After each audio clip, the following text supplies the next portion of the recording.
Magandang araw mga bata. Kumusta kayo? Sana katulad ko, nasa mabuti din kayong kalagayan. Tingnan nyo ang mga halaman natin dito sa paaralan. Kay gaganda at kay yayabong na. Kay sarap diligan.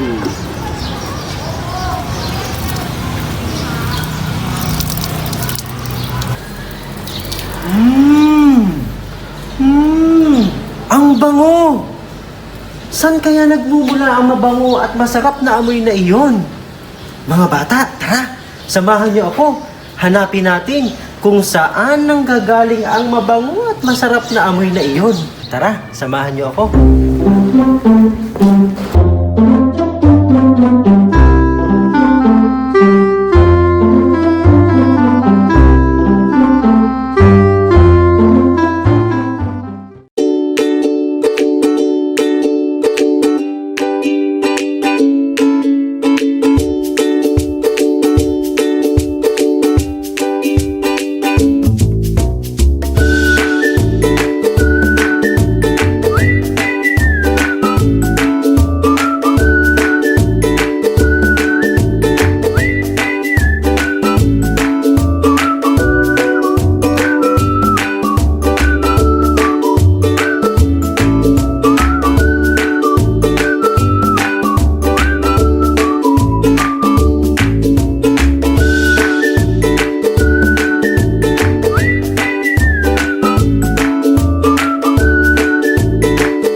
Aha!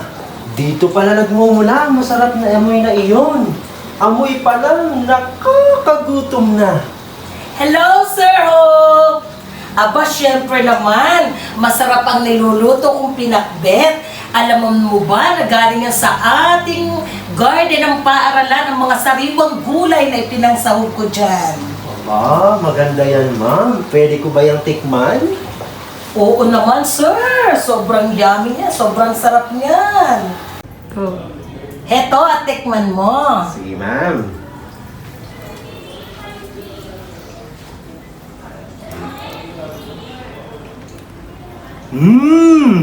Ang sarap, Ma'am Lisa. Tamang-tama ang lasa.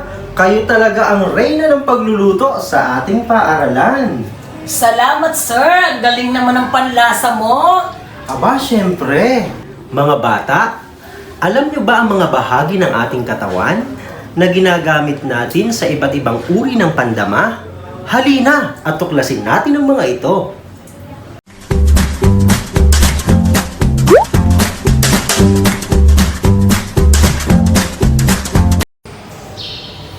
Tama mga bata ang sinabi ni Sir Hope. Meron tayong iba't ibang bahagi ng ating katawan. Ano-ano nga ba ito? Halika, tuklasin natin. Mga bata, alam niyo ba yung awiting paa, tuhod, balikat at ulo? Sige nga, sabayan natin ang mga kaibigan kong bata. Bata, nag-enjoy ba kayo? Ano-anong mga bahagi ng katawan ang binanggit sa ating awit? Tama! Ang mga bahagi ng katawan na binanggit sa ating awit ay paa, tuhod, balikat, at ulo. Mga bata, marami ba kayong kaibigan? Gusto niyo ba ng bagong kaibigan? May papakilala ko sa inyong bagong kaibigan. Siya ay si Telma. Sige nga, sabayan ninyo akong tukuyin ang iba't ibang bahagi ng katawan ni Telma. Si Telma ay mayroong tainga, ulo, mata, ilong, dila, ngipin, leeg, bibig, braso, kamay, tuhod, binti, hita, at paa. Ngayon, natukoy na natin ang iba't ibang bahagi ng katawan ni Telma. Ngayon naman, tukuyin mo ang iba't ibang bahagi ng iyong katawan. Ikwento mo ito sa iyong pamilya. O mga bata, ngayon ay nalaman na natin ang iba't ibang bahagi ng ating katawan. Sana ay alagaan at gamitin natin ang mga ito sa wastong pamamaraan. Ma'am Lisa, pwede ba akong makahingi ng recipe ng masarap mong pakbet? Oo naman, Sir Hope. Sandali lamang at kukuhanin ko ang listahan ng recipe. Sige po. Heto ang mga listahan ng sangkap, Sir Hope. Naku, salamat Ma'am Lisa. Tamang-tama. Pupunta rin ako ng tindahan. Mabibili ko ang mga sangkap na ito. Walang anuman, Sir Hope.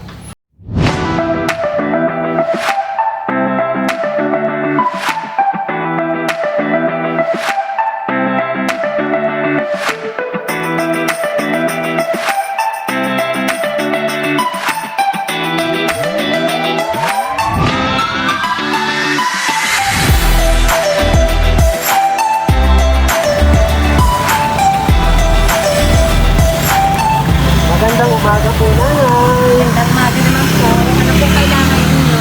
Bibili po ako ng mga sangkap para sa lulutuin kong pakbet.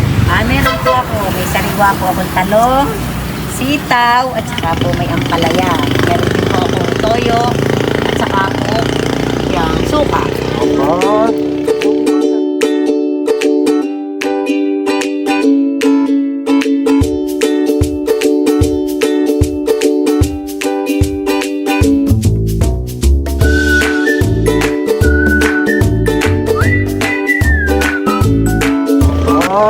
Buti po't sariwa ang mga gulay ninyo. Opo naman. Sige po, kukuha ako ng talong, May kalabasa din po. kalabasa, Ito po ang sitaw. ampalaya, Sariwa po ang sitaw. sitaw,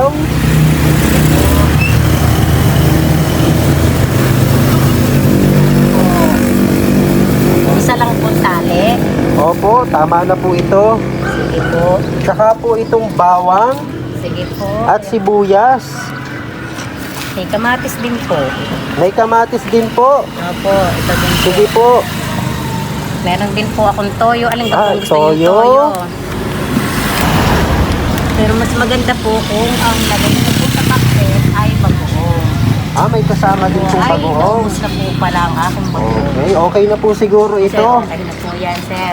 O hayan mga bata, kumpleto na ang mga sangkap natin sa ating lulutuing pakbet. Meron tayong sitaw, ampalaya, talong, kalabasa, kamatis,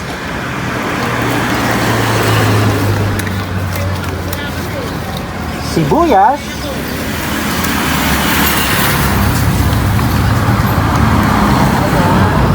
bawang, siyempre hindi mawawala ang toyo.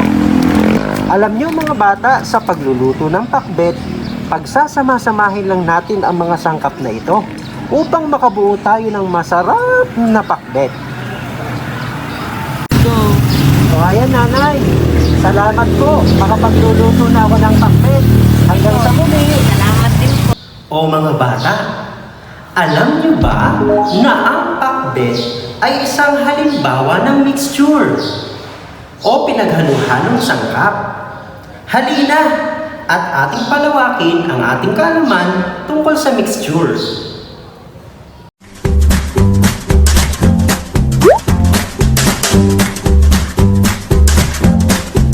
Hi everyone! Welcome to our journey. I am Ma'am Rose at samahan niyo ako to explore and understand the world of science. Ready to join? Tayo na! Mag-aral, matuto, at magsaya. Today, we are going to study mixtures, homogeneous, heterogeneous, solutions, suspension, and colloids. What's this? That's right. It is a fruit salad. Do you know the song Fruit Salad? Good. So I want you to stand, sing, and do the action. Ready? Who among you has eaten fruit salad? Oh, me too. Why do you love to eat fruit salad? Yes, that's right. Fruit salad is delicious and nutritious. It is a lot of fruits added. That's why it is so nutritious. Have you tried preparing it? Wow! How do you prepare it? Yes, that's right. You just slice, put the milk, and mix them together. Now, the question is, when the ingredients put together and mix them, what do you call it? Is this a mixture? Yes, correct. This is a mixture. Mixtures composed of two or more substances mixed together physically. Mixtures has a form of solid, liquid, and gas. Now, let us go to the type of mixtures. First is homogeneous mixtures. Ang ibig sabihin ng salitang homo ay same o pareho. Homogeneous mixtures is a mixtures which has uniform composition throughout its mass, and you cannot see the particles. Madali lang natin malalaman kung ang mixtures ay homogeneous. Experiment time! I have here salt, water in a clear glass. We are going to mix the salt into the water. Stir it for about 3 minutes.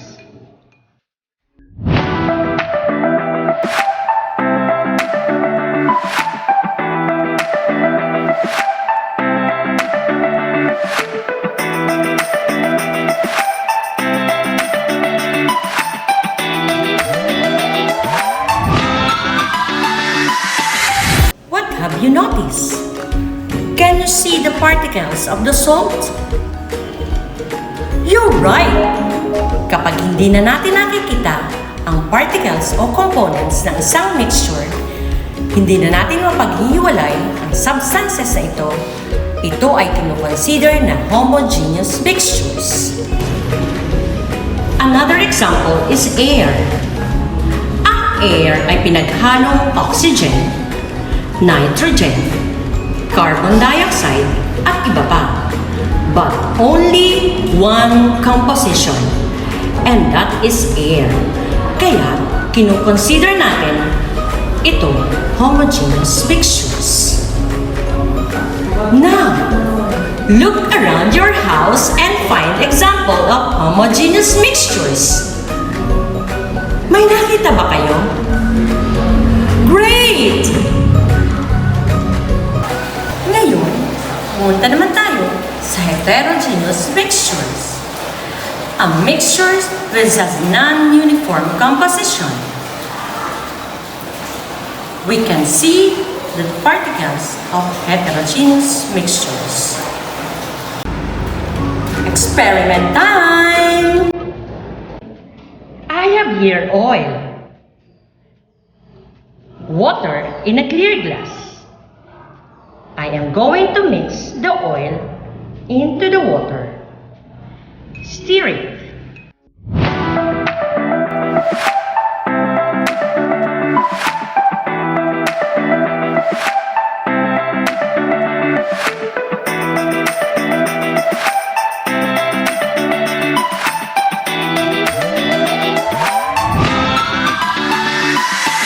What have you noticed?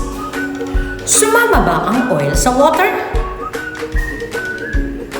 Tama ang iyong sagot! Never silang magsama kahit ilagay mo sa isang lalagyan. This is an example of heterogeneous materials. Another example is pebbles and water. Kahit paghaluin mo sila, makikita mo pa din ang pebbles sunk down at the bottom. Remember kids, when we mix and still observe the particles in the mixture, it is heterogeneous materials. Science fact! It is also called suspension because some substances may be freely or floating around in the mixtures or not evenly distributed. Now, try to look at your house and find the different examples of heterogeneous mixtures. Experiment time! I have here again milk, water in a clear glass. Mix the milk into the water and then stir it.